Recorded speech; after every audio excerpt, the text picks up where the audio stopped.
देखो यहां पर, तो यहां पर हम देखेंगे, यहां पर हम लोग देखेंगे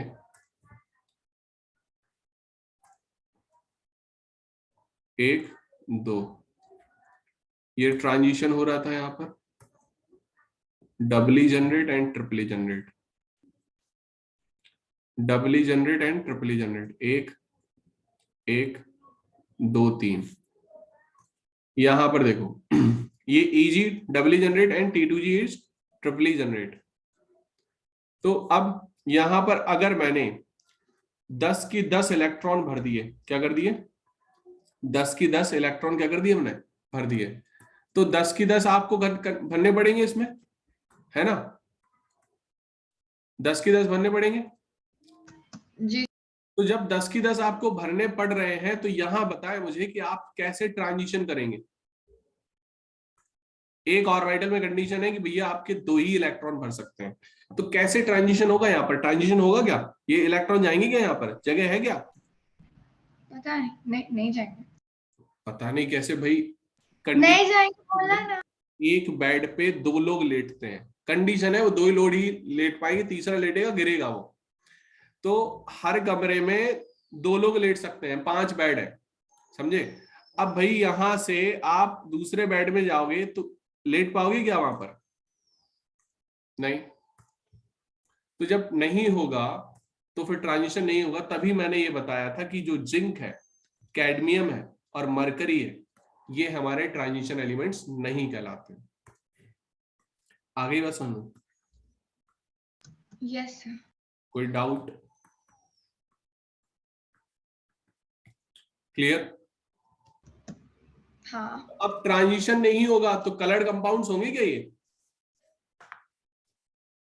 कलर्ड होंगे कंपाउंड्स, नहीं। कलर कंपाउंड्स भी नहीं होंगे, उदास होंगे ये बिल्कुल, जिंदगी में इनके कोई रंग नहीं होगा, रंगहीन होंगे ये, कलरलेस कंपाउंड्स। जिंक हमारा बिल्कुल होता है grey type, blackish blackish type का, जिंदगी काली है इसकी। कैडमियम भी कुछ ऐसे ही है, मरकरी भी, मरकरी बिल्कुल ग्रे टाइप का कलर होता है। ग्रे का मतलब क्या है, ना व्हाइट ना ब्लैक, इसको कोई कलर ही नहीं मिला जिंदगी में। आ रही है समझ, तो कोई ट्रांजिशन नहीं होगा, they are colourless compounds, they are colourless compounds, इनकी जिंदगी क्या है, रंगहीन। Got it, clear, because no transition takes place, because no transition takes place, clear है इतनी बात, यस सर। ठीक। तो हम लोग आते हैं इसके जनरल प्रॉपर्टीज पर, जनरल प्रॉपर्टीज,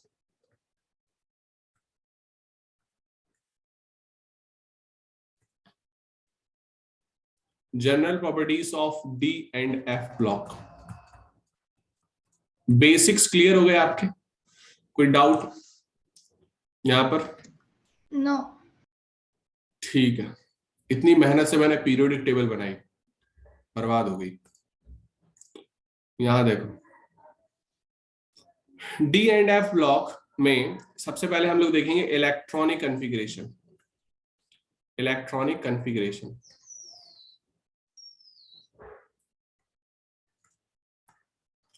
तो जनरल इलेक्ट्रॉनिक कॉन्फ़िगरेशन क्या होगा इसका,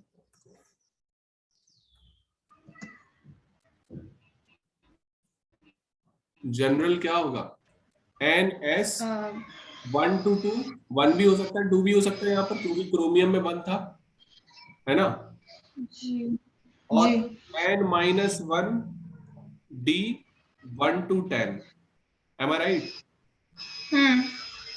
तो ये हो गया इसका general electronic configuration, done, clear है इतनी बात, यस सर। ठीक है। तो यहां पर लिख लेना,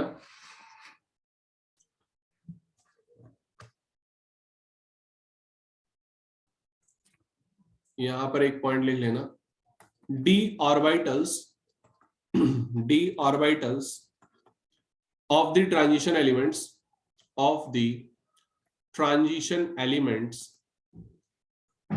d orbitals of the transition elements project to the periphery of what is the means of periphery? बता रहे। पेरीफेरी मतलब आस पड़ोस में बोल सकते हो, near about, near about, periphery of an atom more than the other orbitals s and p।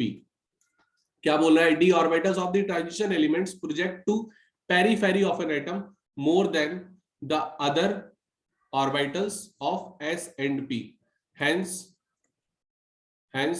they are more influenced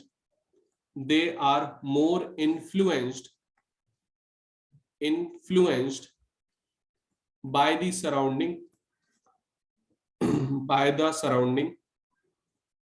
as well as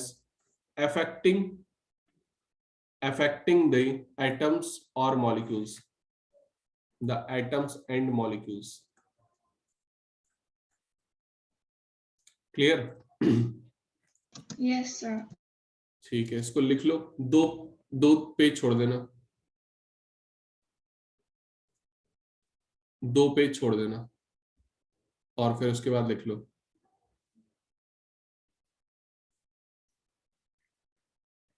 नहीं, मैं स्क्रीनशॉट लेती हूँ, अभी मूड खराब हो गया मेरा, मैं बाद में लिख दूंगी। मूड खराब हो गया? वैसे स्टार्टिंग से लिखने में मजा आता है, फिर अगर ज्यादा ही स्पेस बची रहेगी तो खोया खोया सा लगता है, और जगह नहीं रहेगा लेकिन एक तो दिमाग ही खराब होता है। समझ गया, फीलिंग समझ गया। ठीक है, तो ये क्लियर हो गया। क्या बोल रहा है ये? D orbitals of the transition elements project to periphery. Periphery को एक इसका पर्यायवाची है, मतलब सिनोनिम्स क्या है इसका? सरकमफ्रेंस, नियर अबाउट बोल सकते हो, circumference of an atom more than the other orbitals s and p, hence they are more influenced by the surrounding as well as affecting the atoms and molecules। Clear इतनी बात? Clear है? आगे हाँ चलो। Sir, हाँ। Next हम लोग देखते हैं जनरल प्रॉपर्टीज में, यहां पर फिजिकल प्रॉपर्टीज, जनरल प्रॉपर्टीज में हम लोग देखते हैं यहां पर फिजिकल प्रॉपर्टीज। यहां पर हम कुछ अलग तरीके से लेकर चलेंगे, उसको पी ब्लॉक से लेना देना यहां पर नहीं होगा ज्यादातर, तो हमने एस और पी देखे थे ना, उससे कोई लेना देना नहीं होगा। यहाँ पर हम फिजिकल प्रॉपर्टीज देखेंगे। तो फिजिकल प्रॉपर्टीज में कौन कौन सी प्रॉपर्टीज होती हैं एलिमेंट्स की? डी ब्लॉक में कौन से एलिमेंट्स हैं? Metals, non metals, metalloids. D blocks में कौन से मेटल्स हैं? डी ब्लॉक्स में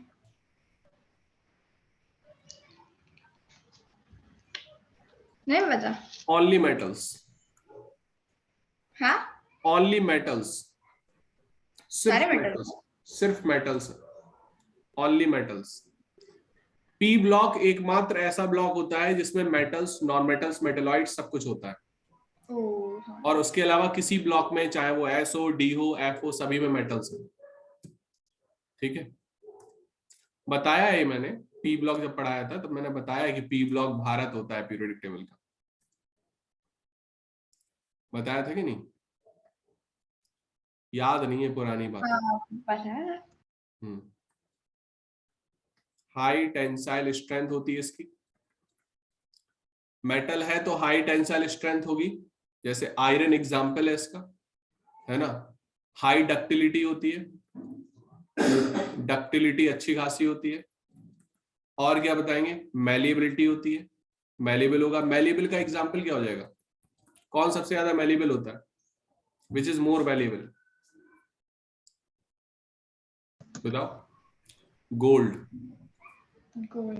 गोल्ड का पानी तक चढ़ता है, इतना मैलिएबल होता है वो, सबसे पतला।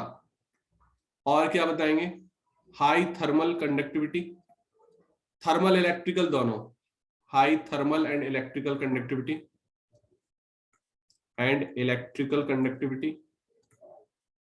सबसे अच्छा इलेक्ट्रिकल कंडक्टर कौन होता है?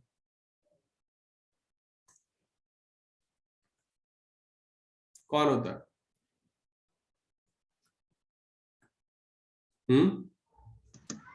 नहीं पता। अरे बच्चा बता देगा ये तो। सिल्वर, चांदी बेस्ट कंडक्टर। सिल्वर के बाद आता है कॉपर, कॉपर के बाद आता है एल्यूमिनियम, ये ऑर्डर में है इलेक्ट्रिकल कंडक्टिविटी के। तो बच्चा बता देगा, कैसे भूल गए? Electrical conductivity.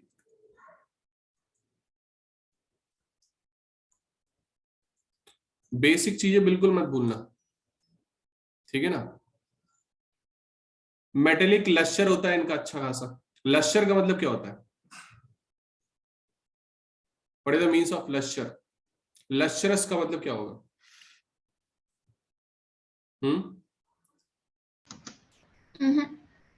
मेटालिक लस्टर बोलते हैं ना हम लोग, मतलब क्या मतलब इसका?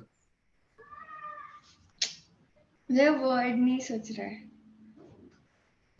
क्या आज क्या खाया तुमने, ये बताओ पहले।